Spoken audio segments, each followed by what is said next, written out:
So, good afternoon, everyone, and welcome to another chat with beautiful Bev and Claudia and myself around the topic this week is shame. And I think probably most of everybody on the planet's felt that at some point in their life and hopefully has been able to really move that through, if not. So shame has such a huge effect on us in being able to love ourselves. We've been shamed over so many things. So how do we release shame and fill up with love? So we'll chat around that topic. And welcome, Bev and Claudia. Thanks, Lovely to have you here again. Yeah. And just to let the people in WA know, it's 8 o'clock in the morning. So good morning. 8 o'clock. Well, I know.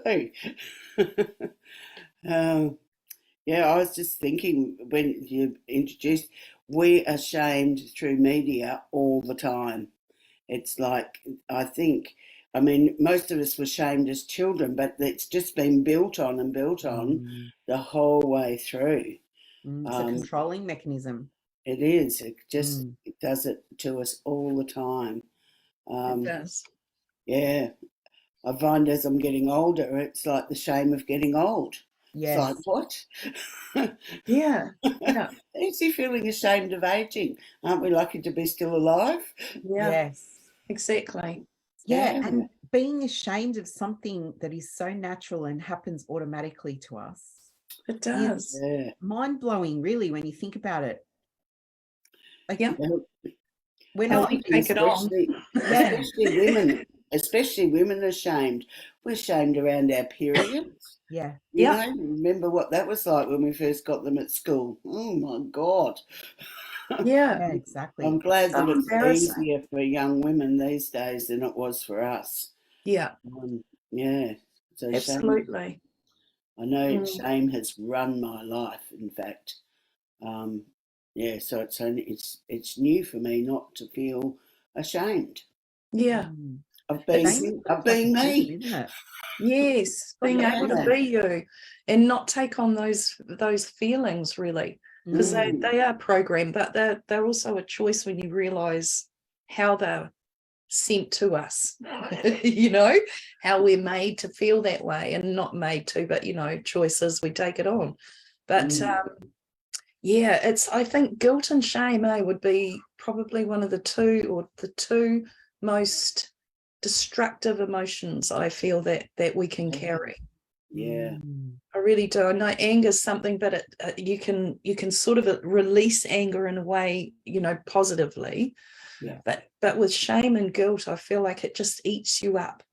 If you don't get it, it just eats you away. You don't want to show it, do you? It's like you put on a brave face, but boy, the shame that's running underneath can be really large. Yeah, for sure. How do you guys deal with it? Well, I think, one of the things I had to overcome was the sexual abuse that I have had. So this is my explanation, is that was one of the things that really put me in shame, was being abused sexually. So then I became ashamed of my body, ashamed of my feelings, because I couldn't tell anybody. It was everything was so suppressed. And then, of course, we have the collective shame, especially in Australia, the shame of our history that we've not actually acknowledged. In fact, I'm discovering that I thought people were moving on, but since this netball incident here, reoccurred again, I'm like, my God, it's really big. Not one person that I read their comments has anything encouraging to say. It's all, you naughty girl, rah, rah, rah. The shame that they're putting onto her is huge. Onto who, Bev? What was that? This young girl who didn't want to wear the Hancock label on her netball shirt because it's owned by Gina Reinhardt, and Gina is the daughter of Lang Hancock, who's the big mining magnate. And Lang Hancock said back in the 70s that he wanted to put something in the water to sterilise all the Aboriginals so that it just got rid of them. Oh, So this young Aboriginal girl objected to wearing the Hancock label on her shirt. Fair enough. Absolutely. But boy, has she been bullied, and like it's been a media storm around how bad she is. Wow. It's been really, it's horrible.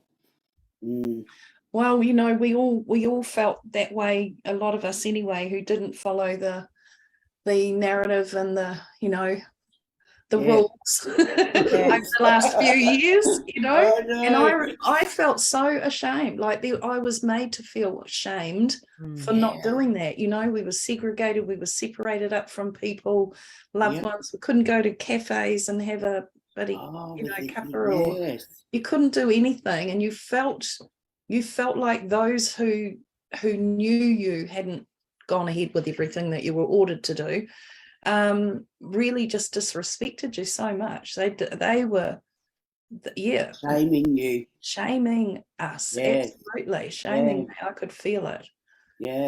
And had verbal abuse for not wearing a mask, and you know, all of that.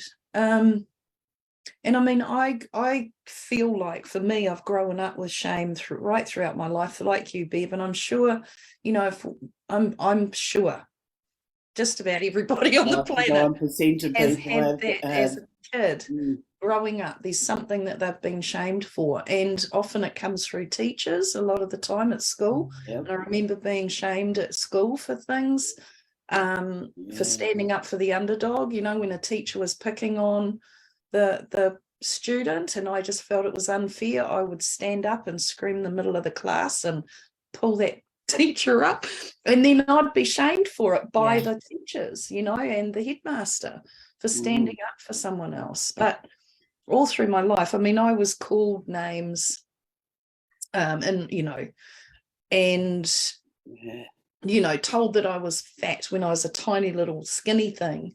And that program, you know, that shame, it shamed me about my body. I wouldn't get into swimming togs. I wouldn't go swimming in front of people a lot of the time. Yeah, I feel you on that one.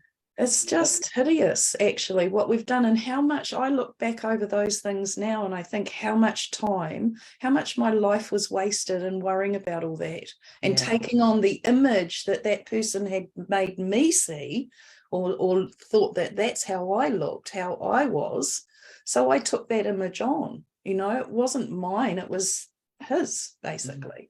And that there was like, I've wasted so many years hiding myself away because of that type of thing.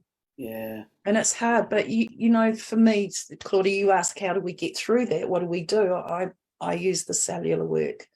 I go into conversation, go back to when I was a kid and have conversation with the person energetically that I need to say my shit to. You know, that you can't face to face, because it's only going to create another issue and an argument or falling out or whatever.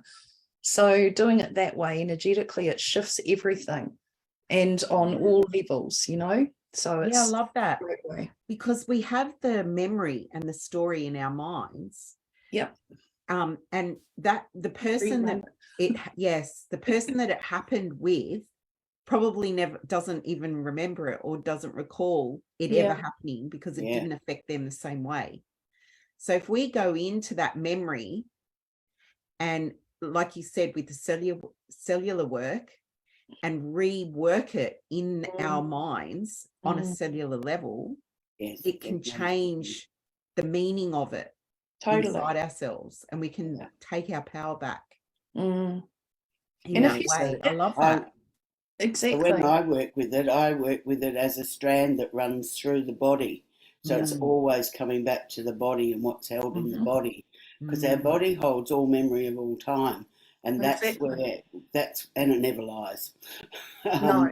But it's like Mandy with the cellular work, the same as with me and the sacred geometry. It's actually going into the body and finding where it's lodged, either within an organ or within a chakra or it can even be in your bones. But sometimes our shame actually comes from other lives as well. Does, We absolutely. were born with that. Yeah. And yeah, so, and I think that's why I always went to a healer when I got really in that I knew there was stuff coming up, because I couldn't figure it out mentally in my own mind. I needed someone to hold a space so I could go deep into that, and uncover those memories that were hidden from my conscious mind, because our unconscious just holds so much, Does. and we can't get past it on our own. Well, that's my belief. Yeah. And we can do a lot of stuff on our own, but when it comes to the really uncovering some of that big stuff, having someone who's willing to just sit with you and hold that space and take you into those places, for me has been a huge benefit. Yeah. It is for me too. Absolutely. Yeah. I think the willingness and the intention of doing it too, like once it comes to your awareness that it is held in the body, and that our subconscious mind is running the program in the background, then we can start to make decisions for ourselves once that awareness comes, that is healing for our mind and our body and our lives in general. Like once you're aware that this is what's going on, there's a pattern happening. Yeah. I remember when I first started, I was like I was being a detective. That was there and that, and it's like it's actually fun. And like I grew to really love journeying and going into the cells and getting all the information, and I loved it. It was like putting together this huge big puzzle. I always thought I should have been a detective. Yeah, it was fun. Oh, look at that, matches with that. And have you seen now on your journey, like years down the track, have you seen the changes coming into your life, like the calmness and the... Like I went to dinner for my birthday just on Saturday night, and it was my two older brothers and their wives. Now, my older brothers have always sort of squashed me, or especially one, and my sister-in-law, God, she just talks. She's got it, everything's down to the minutest. 5 past, no, it was 6 minutes past. It's like, it's that. But I felt like I could hold my own. Normally I'd just go, oh my God. But I didn't feel anything. I went, no, I don't want to hear any more of that, thanks. And it was like I could make a joke of it rather than get pissed off with it. It was like I had come into a much more acceptance of self-acceptance, yes. And it made for a fun evening anyway.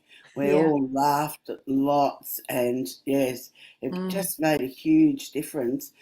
And I think when you're a big energy person, and I know that I am, when those guys were quite unaware of their energy, I could make a huge difference in that situation. I could have gone inside and felt really ashamed of myself for being there, or I could come out and I could hold that energy, and it was into a place of fun.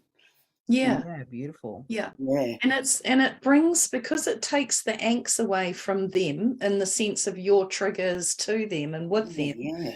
You can sit in a place of acceptance of them as they are, because it's not affecting you anymore. It's like, okay, well, they can be whoever they want to be. It's not my thing now, because I've sorted this stuff in here.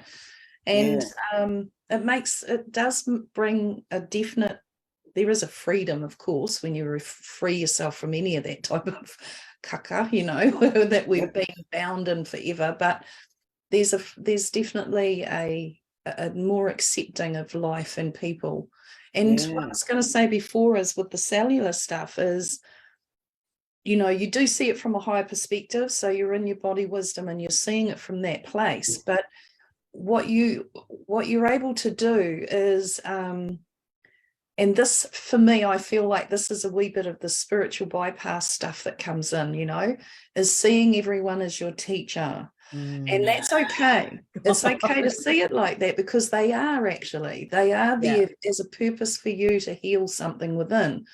But if we just skip to that and go, oh, they're just my teacher, and try to fog off what actually is happening in here, that's not going to work. You're still going to have all this stuff come up in your body and always creating more of the same. So you're going to have lots and lots of teachers trying to teach you the same thing just over and over and over. So yeah, but it's nice when you can come to that place and see them as that. And in that space, there's no forgiveness. It's more of a thanking and a gratitude for what they've done, how they've triggered you and got you to work on self. So when you say there's no forgiveness, really accepting of yourself, they don't trigger you as much. No. It's quite it is freedom. Yeah. It's good.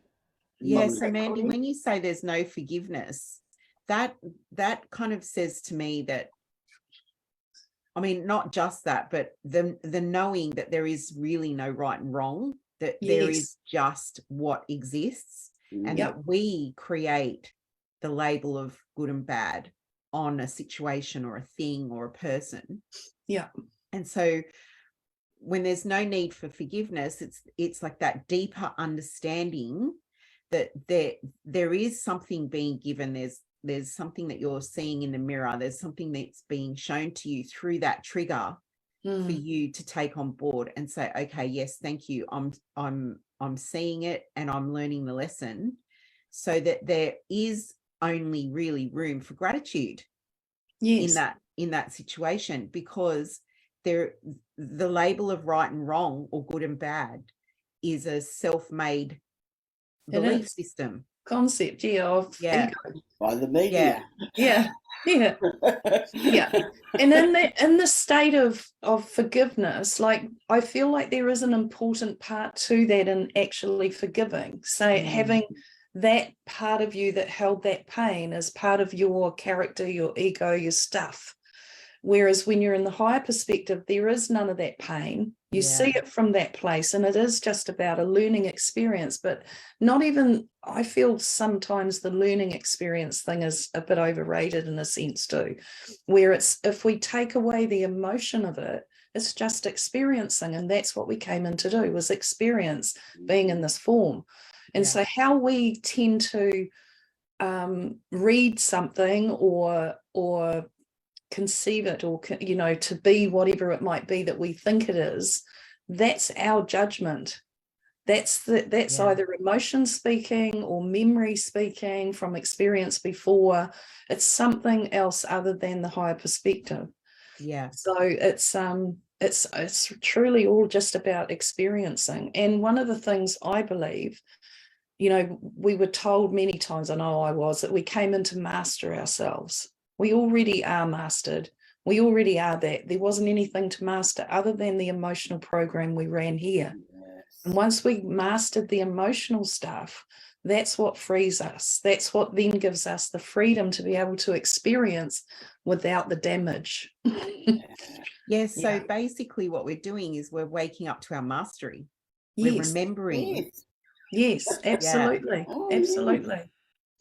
It's not that we have to find it, it's that we have to understand that it was always there and that it is available to us because we are it. It's just a matter of remembering it and then tapping into those skills and learning how to use those skills and be, self-love and self-care and all of that stuff, and giving ourselves permission and waking up to our true power as humans and as gods in ourselves. Yes, well, that's Fractals right. Of, actually really acknowledging that spark of God that's within us and letting it shine brighter. And I know the times that I've really let that shine, like really, really connected deeply with self and grew that.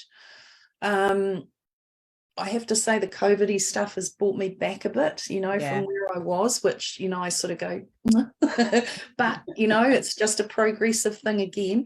and you really don't lose it. It's just a matter of we're not using it like I used to use it. But in that space, man, you're totally bulletproof. There's nothing that gets you.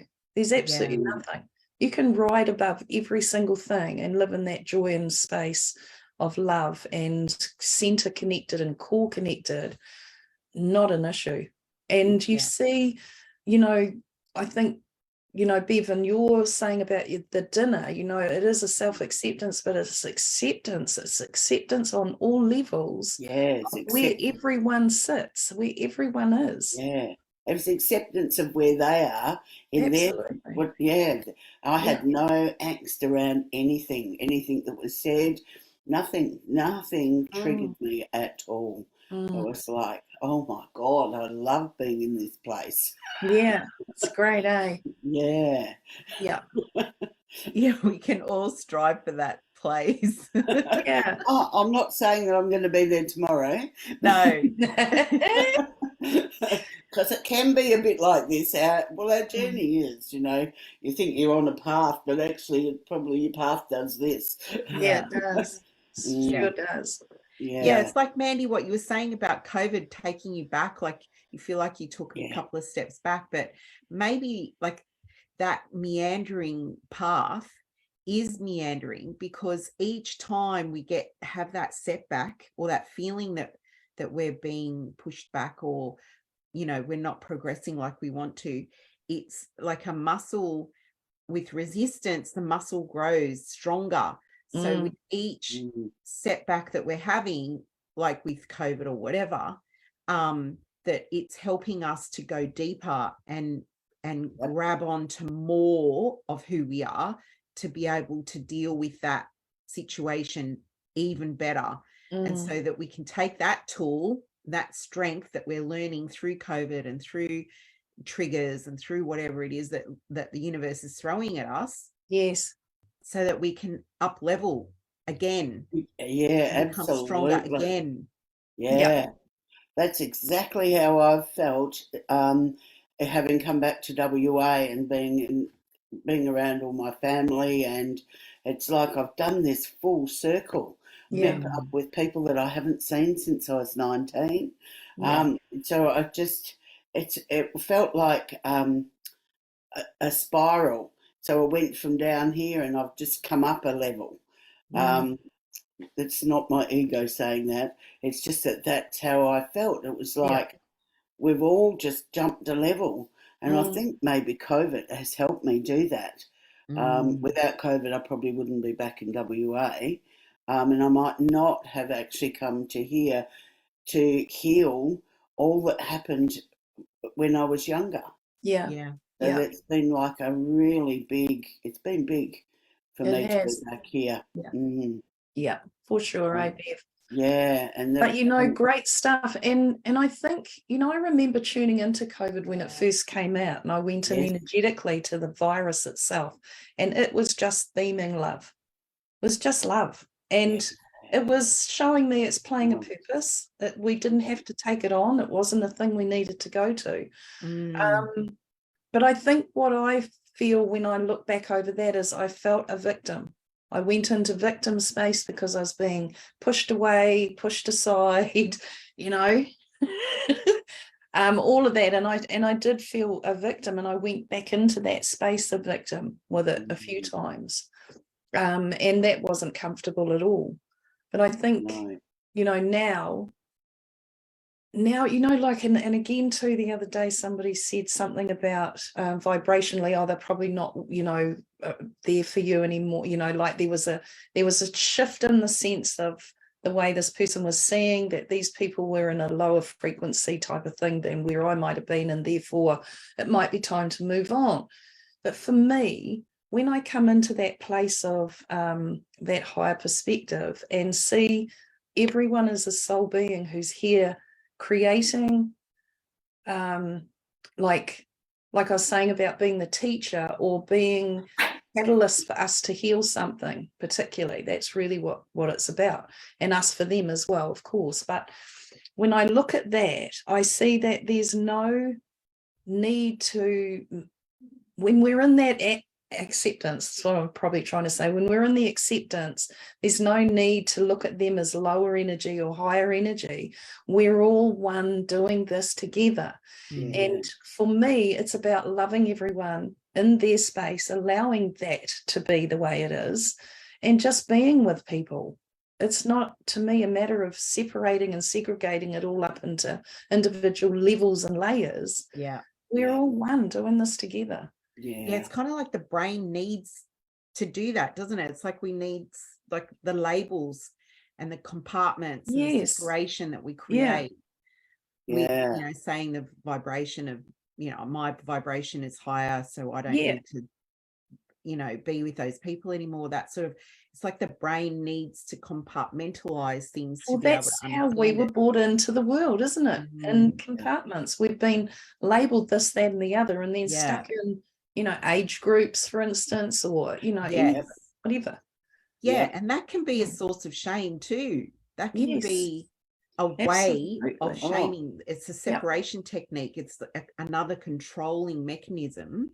Yeah. And if we can start to, it's like, for example, what's happening now, what I'm seeing happening on social media in particular, is this COVID amnesty that's going around. People are saying, oh yes, we got it wrong. Yes, you lost your job. Yes, you couldn't see your family in hospital and things like that. But we got it wrong, but let bygones be bygones now. And there's people on, saying, hey, no, we can try and draw an amnesty, but we ain't falling for it. So again, there's this other level of separation that's like, you want forgiveness now, well, bugger you. We're not calling a truce because we don't forget. We're not going to forget. And there's another form of this separation that we're talking about. Yes, and shaming. Yes. You shamed me for not getting it. So now you're admitting that you got it wrong. So I'm going to shame you. I'm not going to forgive. Yes. And it's playing out in front of me, and I round and round. Yeah, exactly the point. And yes, the pain that's been created. Right, Bev. What's got up your nose? That's what I think of your shame. I think I've got a bit of hay fever. Hang on, I'm going to sneeze.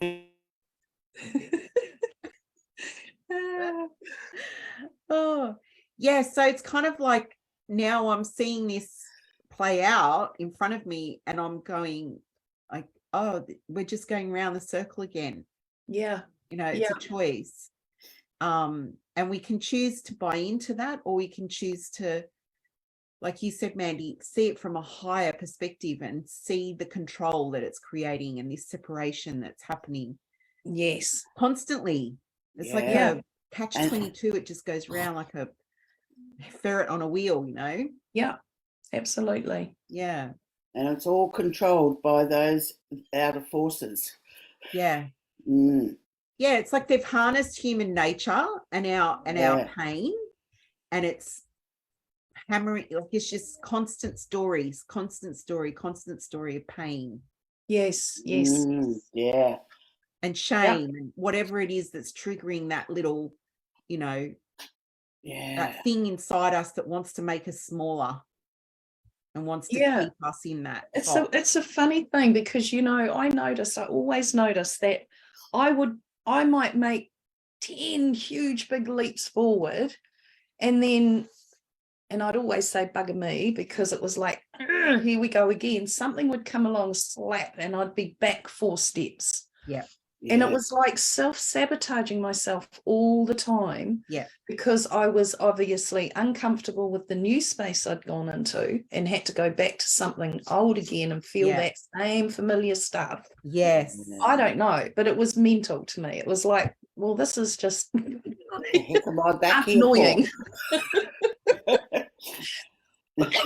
Going round and round and over it, and then, but eventually, and that's something else that I came to know, was that eventually you get to a point where you break through self-sabotage that you're taking yourself back again.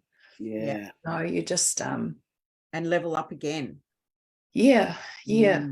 Constantly learning. Yeah. Totally that.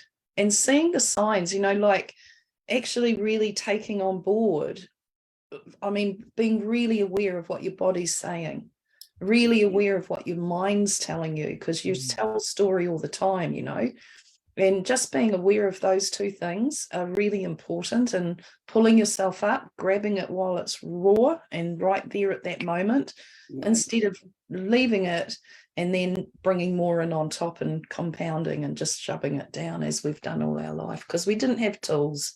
We didn't know how to clear stuff like that. Yeah. No, it's sort of like one of those things that would be really handy to be taught in school. Yes. Like teaching emotional literacy. Yes, I agree with that. Yeah. 100%. Yeah. This is happening. It's going to happen though. These new schools, things, you know, all this homeschooling. It's exciting, isn't it? I love that. I love that. There's lots I have of my granddaughters. I have my granddaughters coming shortly, and we're going to do some artwork. And one of the things I learnt was using art as therapy. Yeah. And so I'm just going to get them to start drawing, because they've got a few issues going on, the girls. And it's like, let's see if we can draw some of them out and just move it on. Yeah, beautiful. Hey, I just got out my book around shame, and I just want to read this little bit, if that's all right. Yeah, go for it. So, why releasing shame is a great idea. Shame is a sluggish, heavy, and limiting energy. This is not who you are. You are not broken, impure, or unworthy of love. You are sacred, pure, and whole. No thing in all of creation will dispute, with exception of your very own beliefs. So it's your own beliefs that holds it in place. Yes, it is. And I think one of the most important things is, yes, have the conversation back there, wherever that started from. You know, if you were 8, then go back to that memory at 8 or whatever. But one of the biggest things is to forgive self. Yeah, absolutely. You know, because we take on, even though it might be, we may be being unnecessarily shamed by somebody's comment or image of us, it might not actually be ours, of course. And some of it could be, you know, we might have occurred action something and think, oh God, you know, I wished I hadn't done that. But one of the biggest things I think is really important is to actually forgive self. Yeah. In that shame. I remember it wasn't that long ago, one of the men that abused me as a child, he said how guilty he'd been feeling about it all, and I just went, I've figured, I've worked that out. I'm okay with that. I don't even think about it anymore, because I've managed to heal that part in me that was abused, and it's just like, and he's holding the guilt of it. Well, that's a waste of time, because I've actually healed that for myself. Yeah. So he needs some tools too, probably, to be able to forgive himself and let that guilt go. Yeah. I think I gave him a couple. Yeah, I find what I'm finding is those people back there that you know abuse me, say, are not the sort of people that take on this type of work that we might do for ourselves. So you are leaving them in it in many ways, and that disturbs me sometimes. I get a bit, you know, that I can't actually help them through it now, you know, as well. But I think with him, he felt such relief knowing that I'd healed that part. Yes, then he could drop the guilt of it. Yeah. Yeah. And I think open conversation, like open, honest conversation, is the biggest healer too, you know. Might be things we might not want to hear sometimes if we've been the perpetrator of that shame and all of that, but it's necessary to clear the air and to clear ourselves too, you know, a lot. Yeah. And for me, having a conversation it's been really important in my life. Yeah. You know, because otherwise I could keep having a conversation with them in my head, Yeah. But once I can get it out and actually, and you also have to pick the person that you're going to have the conversation with. Yeah. Because there's no point having someone who's like, don't talk to me. Yeah. Well, that's where I was just going to go. But one of my main type of abusers, I suppose, was he just will not have a conversation around it. You know, I'll say things, but he won't open up and come back with anything. So at least I suppose get him to hear me. And the other thing is, some people have abuse from the past and they don't see that person anymore. That person's gone out of their life. Yeah. And so you can't have that, you physically can't have that conversation because you don't know where they are. No, that's why you go into the energetic conversations. Yeah, that's right. Mm.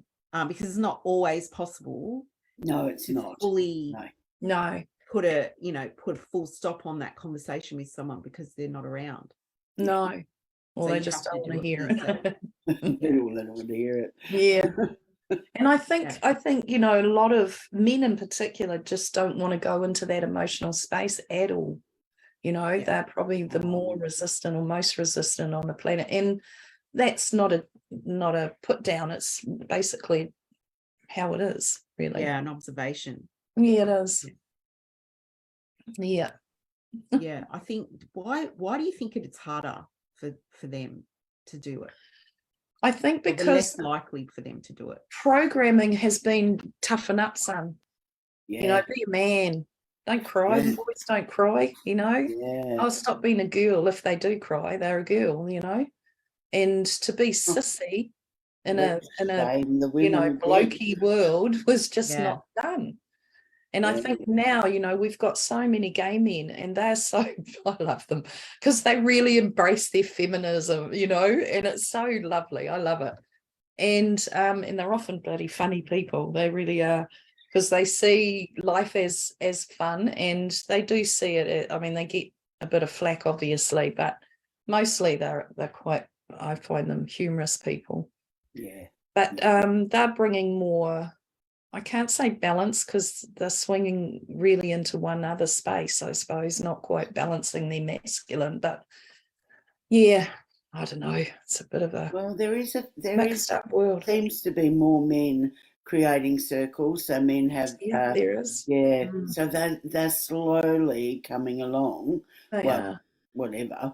But you know, I wonder when they do get to that point, you know, they're here to hold the women so the women can go deeper into their stuff. I think our role as women is to hold that emotional energy. It is. Yeah. The Native American Indian, on the month when their women were in their moon cycle, they would honor them for that week. They held space for them. They bathed them. Yeah. They never let them cook. They were cooked for, they were celebrated, and they were held because their belief was that this woman had taken on the emotional program of everything in that tribe all that month. And this was her release time.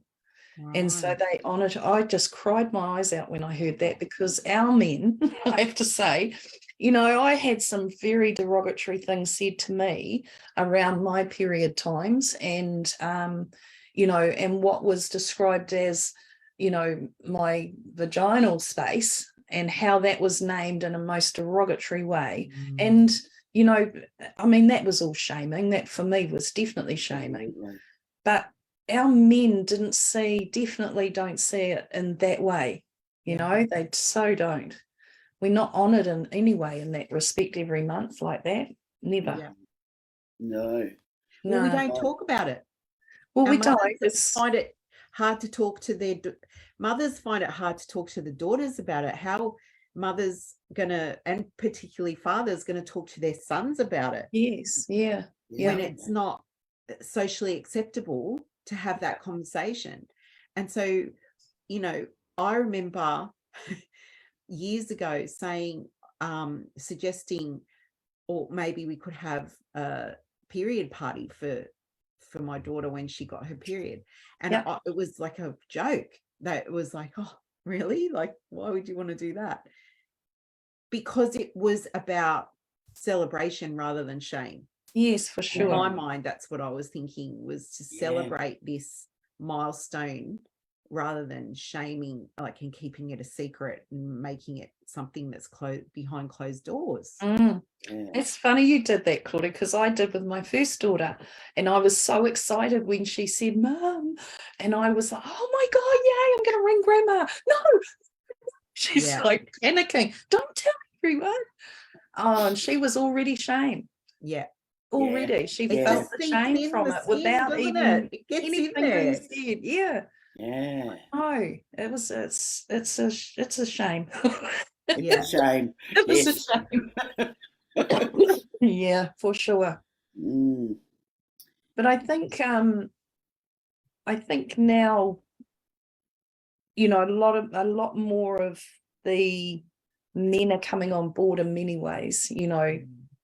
Definitely through this last 3 years, there's been a spike. And one of the biggest things, I think, you know, women had to separate themselves up from men to be able to come back to who they really were and where our position and what our position was in this world. And then it just sort of went a wee bit too much that way. And men lost their identity. A lot of men lost their identity because the woman took over their role in the home as well, and became the protectors and became the leaders and, you know, the direction showers. And that's what men's role was. They were originally there to protect women, land, and children. And they lost that right, really, because we ended up having to protect ourselves from them. Yes. And then now it's sort of coming back to that again, I think. And we lost a beautiful man here just recently who was a great advocate for that. He taught men how to respect women again and come back to their place and their role as being their protector, the land of protecting the land and the woman and the children. And he did an amazing job at helping a lot of men through that time. Sad when he left. So but there's more of those men picking up that place now too, you know, and teaching other men, holding space for them. And because he taught many men. So it's always, you know, there's one person, you don't actually realise how much an effect you have across the board. It's like, so one man can make a huge difference. It's absolutely. Like us women have made a huge difference in the lives of others. This conversation. Yes. That's right. Having this conversation. Exactly. Yeah. Oh, it's a wonderful time to be alive, I think, some days.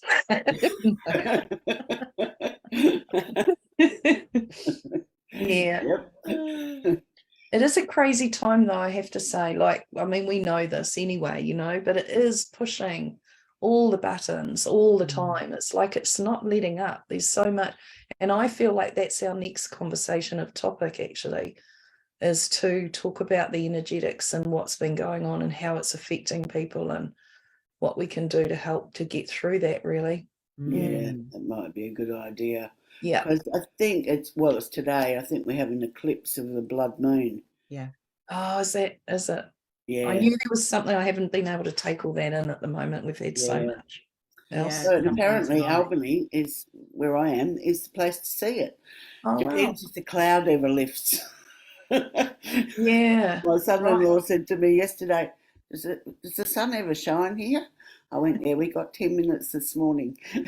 Oh, really? Yeah, the no. last eclipse, it was overcast as well, I remember. It was very overcast, the last eclipse we had here. Yeah, no, Albany, we're right on the south coast. So it's a different climate to anywhere else in WA. Yeah. Right. But I like it. It doesn't get too hot. Yeah, because WA can get very warm. Very, very warm. Yeah. But no, you know, it's like, it's comfortable. Yeah. Yeah. It's and good. I like to live somewhere it's comfortable temperature. Yes, me too. I'm a moaner now. It's like, You know, as if nobody else knows it's so hot. I have to tell everybody. I used to always wonder why we talked about the weather, and it's because everybody's affected by the weather. Yeah. I remember, I think I saw a little article about like around climate change and how that was the thing with the agenda. We'll talk about do climate change because everybody on the planet is part of that. Yeah. So it was like, okay, we'll make this a big thing, and we'll make everybody in fear of, everybody going to die because climate change is here. Yeah.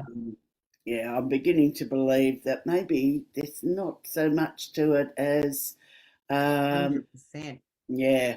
And Bev, you've just brought us back to shame with this, because a lot of the younger generations now are feeling like, I mean, I've had these conversations, so I know that it's true.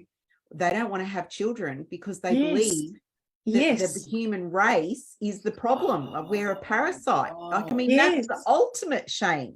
Absolutely. That generation, I know. Yeah, we're not going to have children because we don't want the planet to die because we're killing the planet. Oh my God. Yeah, that conversation is actually really real. They've got so many of them in that bracket have decided they're not having children. Yeah, I know a couple. I know people who've said it, and they plan not to have children because of it. Yeah. Wow. You know, my grandson's 16. He said, I'm not bringing any kids into this world.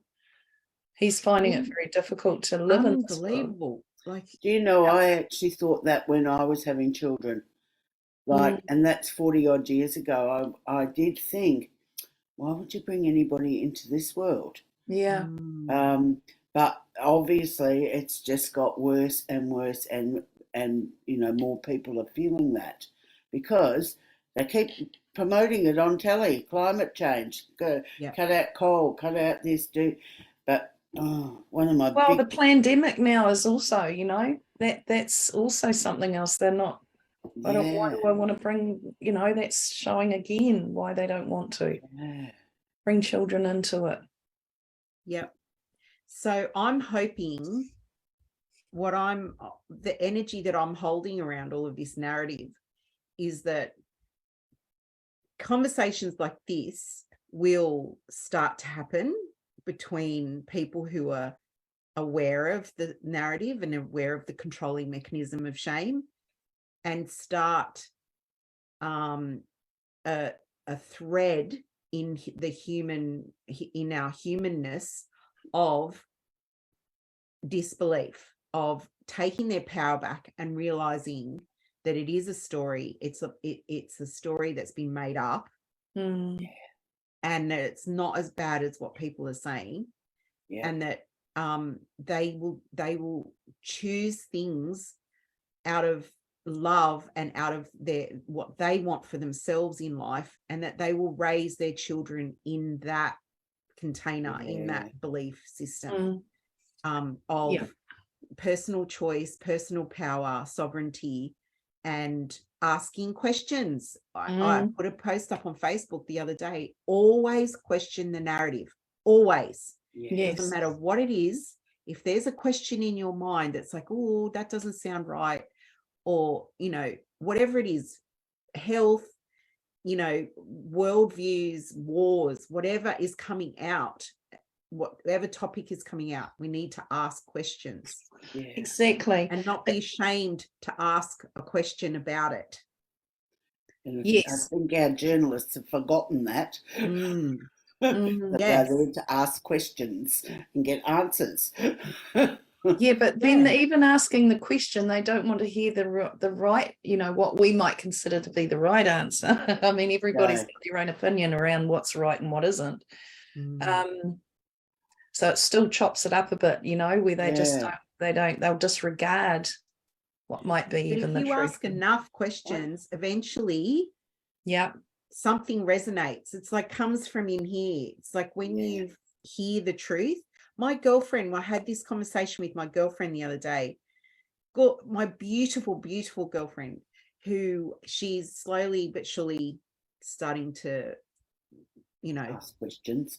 Yeah, ask questions and wake up to the truth of things and her truth, her personal truth. And she said some things to me that have made me go, wow, her journey, like she's just completely and utterly on the right path now. But she got this, and she, because of pressure, because of being shamed into it. Yep. She thought it was the right choice for her at the time. And now she's kind of saying to me things that are like, well, I don't really know whether I did have to do that. And, the questions that are coming out of her now, I'm going, oh, she's on the right track. She's asking the right questions. So I think if you ask enough questions, you keep going and you say, why is this, like a child does when they're a toddler, why everything's why. If we get back to that curiosity, eventually we start to get answers that resonate with us. Absolutely. And then we start to walk a different path. And we start to wake up to our own truth and what feels right for us, which is the important thing. It's what feels right for you and your life. It's like a fingerprint. I've always been that girl. Why? And Spirit of God. And they'll show me something more, but I push the button all the time because I always wanted to go deeper into the answers. And so, okay, there's that. But what else, And Spirit were great. Like, I've always had such clear, really deep information that's been given because I did that. I asked all the time. Still do. I remember, and people don't realize it's that simple. Yes. I remember one of the most profound messages I got given from Spirit was standing on the Rockies and looking out over the mountains, and the earth said to me, humans are just like ants. I could do that and you'd all disappear. And she's on her own journey, and it's like really remembering that she's on her own journey, and we're just like a little anthill, and she could get rid of us if she wanted. She doesn't actually want to get rid of us. She doesn't want us not to live. And I'm looking at you, Claudia, going, that might be what these young people need to know. They need to know that the earth's okay. She's not going to die. She is her own energy, and she is totally in love with humanity. We're all part of a bigger picture, aren't we? We all play our role. Yes. Each animal, each ecosystem, each weather pattern, we all coexist and we're all part of a bigger story. And yes, we are a parasite. We have been. That's not, that's not a lie. That's truth. But what happened when we went into lockdown, the whole world in lockdown? She had stuff that was coming back into fold. It was just beautiful. That was the most amazing for me out of all of that was what was going on with her, and how she showed this world, if they chose to look at it, how she can renew her body at any point if we get out of the friggin' way. She doesn't want us to go. No, she's not going to throw us off. But she's totally she just in love wants with us us. to pay attention. Pay attention. Exactly the point. That's all. It just takes a little bit of a shift in consciousness. To pay attention to her and the communication that she's constantly giving us. We're always in conversation with the earth. We just don't pay attention. No, we don't. We don't. And she just loves us. She does. And we need to remember that. She does love us. We need to love ourselves too. Absolutely. For sure. And it was interesting when we moved. What point was that? It was not long ago anyway. And there was a shift in her body. And instead of Mother Gaia coming through, or Earth Mother, as she said, I found it difficult to connect with her as Gaia. It was something I've only recently really accepted. I don't know why that was, but anyway. And it was always Earth Mother for me. But when I started accepting Gaia and I connect as Gaia Earth Mother, still at that bit there. And then there was a big shift, might have been after the COVID thing, I don't know. And she came in as Lady Gaia, and she was like renewed, vibrant. She was sassy, was like this lively, youthful. Like she wasn't the old, Earth Mother, as we might see her, like the grandmother type figure. She was the sassy young, I'm in love with life and look at my body now and I'm going to live this to the fullest. And it was so cool. And I've been meaning to tune in with her more. Because she gave me some quite cool little messages at times, and I thought, yeah, that's who we need to connect with now is Lady Gaia. Yeah, I love that. Yeah, she was. I love her sassy, like she's grinning and she's wiggling. It's like really cool. Yeah, awesome, vibrant. Yeah, I love seeing the earth like that, with that perspective. Yeah, it was like her new body, the higher body came in and the old pain body had moved off. Yeah. It was really cool. We could all take a bit of a leaf out of that book, couldn't we? Yeah. And there's been a lot of lifting of the old stories. Yes. Yeah, like I know the two last clients I've had a whole heap of the old story that they were holding in their body, but they weren't just holding it for themselves. They were holding it for a lot of humanity. Yeah.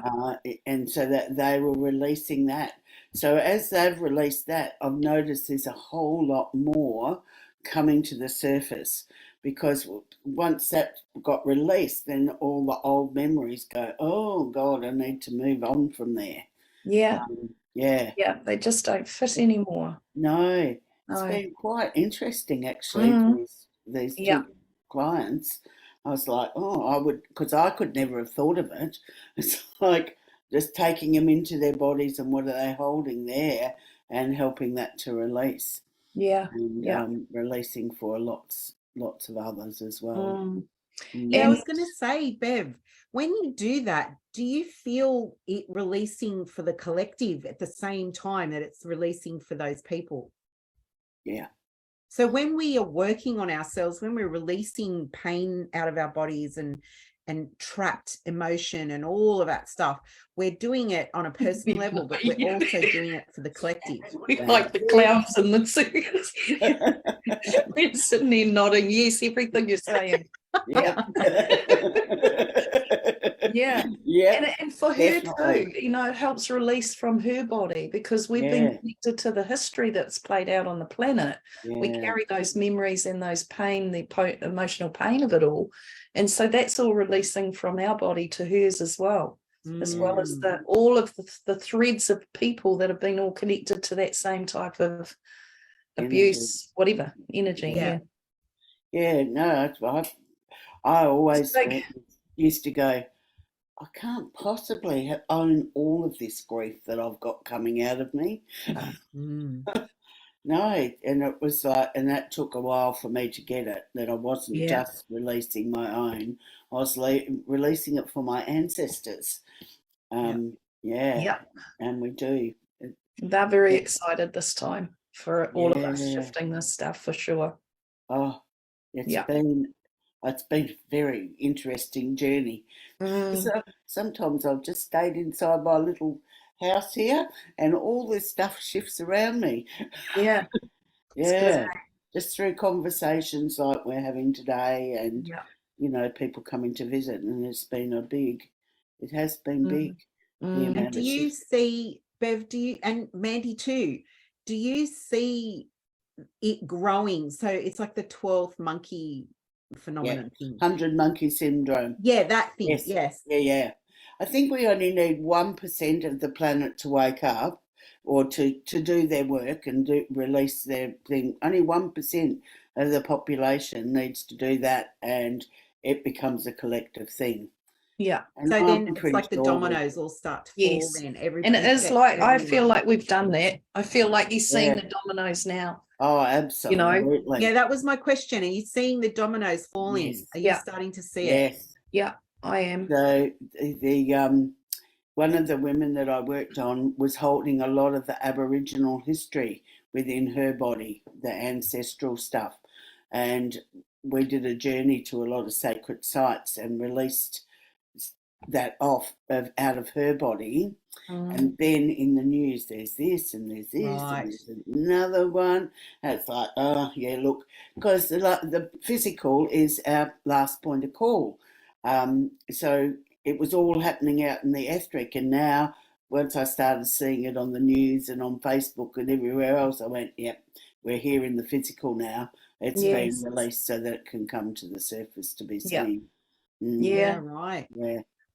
And that when Wellington, when there was the hold up in Wellington here, Yeah, the protest and that, and the police had come in and they were being quite aggressive.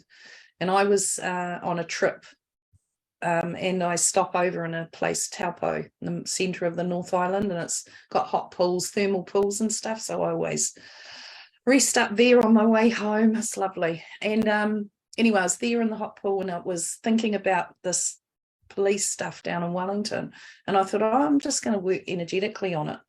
So while I was in the pool, there's a bed in there that's it's all bubbles, and it's like a massage bed that about 4 people can get on. It's really cool in this pool, big pool.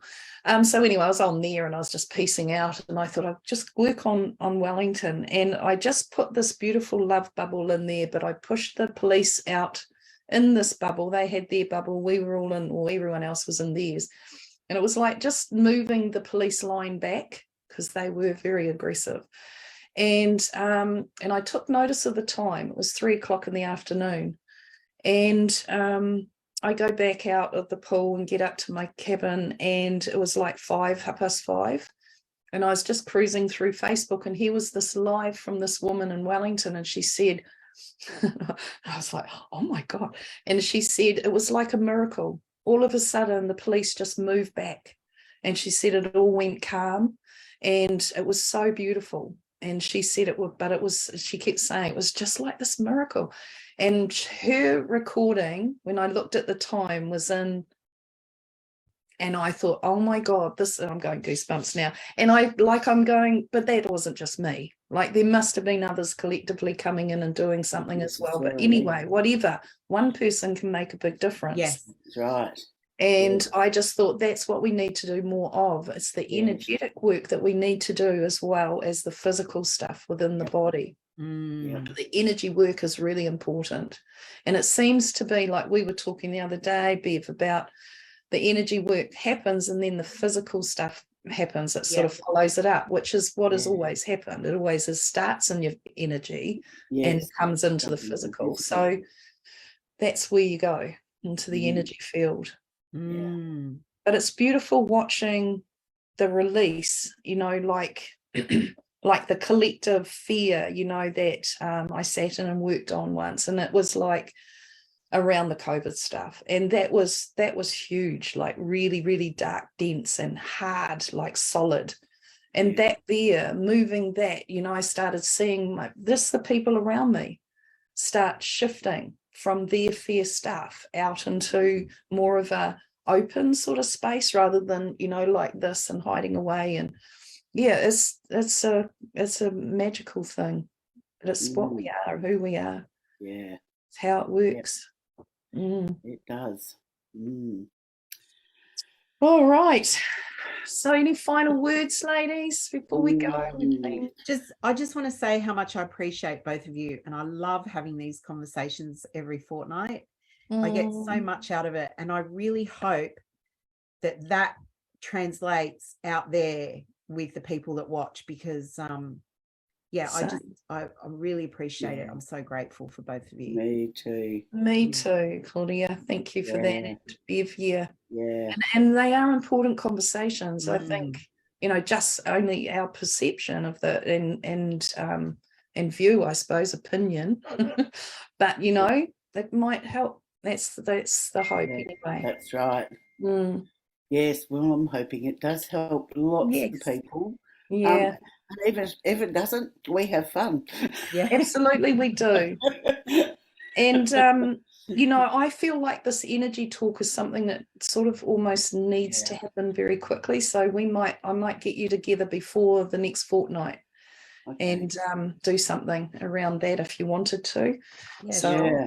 I would like to start with maybe doing some energy. Yes. Activating some templates. Yeah. And my granddaughters have just arrived. Oh, beautiful. So good timing. Gorgeous timing. All righty. Love you. Bye. Bye. Bye. Love you.